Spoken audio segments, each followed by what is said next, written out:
Hey everyone, it's me again, Amanda Lynn, and welcome back to my YouTube channel.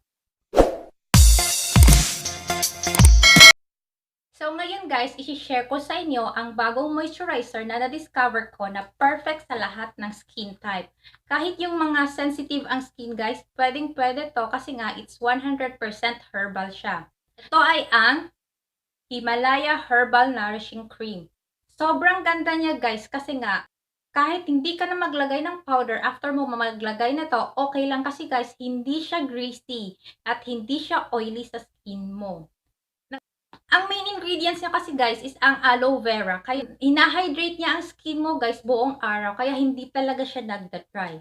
Tapos guys, ginagamit ko to twice a day. Ginagamit ko siya sa umaga at ginagamit ko siya sa gabi. Kaya guys, sobrang nagustuhan ko siya.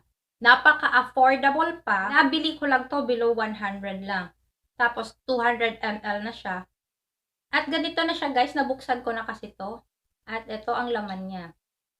At yung amoy niya guys, sobrang bango guys. Amoy perfume siya guys na napaka-mild lang ng amoy. Na hindi siya masakit sa ilong, lalo na yung mga may sensitive na pang-amoy, sa mga matatapang na amoy. Ito guys, sobrang bango, hindi siya matapang. At ipapakita ko sa inyo guys ang paggamit ko sa moisturizer cream na ito. Tapos ko nang linisin ang aking mukha guys, kaya maglalagay na ako ng Himalaya Nourishing Cream. Ganito siya. So maglalagay na ako.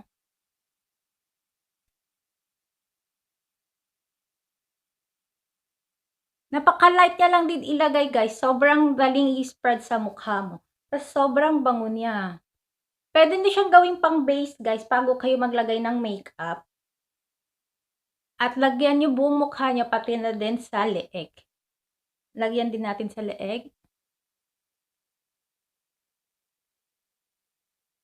So, eto na guys, natuyo na siya. Ang bilis niyang matuyo sa mukha. Ang bilis niyang mag-absorb. Ayan na ang naging resulta niya. Nakaka-fresh siya ng mukha. At hindi lang to sa mukha pwedeng gamitin guys. Kasi mo siyang gamitin guys kung saan ang part ng katawan mo sa tingin mo nagda-dry. Kasi ako ginagamit ko to sa mukha ko, sa leeg ko, at sa kamay ko na din. Kasi ang bango niya kasi tapos gamit ko na din siya as hand cream. Kasi sobrang bango niya din. I-rate ko tong Himalaya Herbal Nourishing Cream from 1 to 5. 5 is the highest. I-rate ko to ng 4.5. At guys, paalala lang, ang product na to is hindi sponsored guys. Pero i-recommend ko sa inyo to guys, na try nyo gamit. Importanteng na mo-moisturize talaga ang skin natin, lalo na yung mukha natin. Tapos lalo na ngayon na magwi-winter na, nakaka-dry talaga sobra ang winter. Try nyo gamitin to guys, magugustuhan nyo to. At sa lips ko guys, ginagamitan ko lang din siya ng aloe vera. Kasi nga namamalak din to gawa nga ng malamig na dito pag sa gabi. Ito lang ginagamit ko. Ganito siya. Made in Taiwan lang din siya. Mabango din siya guys, pero hindi matapang ang amoy niya. Kung may mga comments or tanong or suggestion kayo, just leave a comment down below at sasagutin ko kayo isa-isa. Maraming salamat sa panonood guys at huwag kalimutan mag-subscribe sa aking YouTube channel. Bye-bye!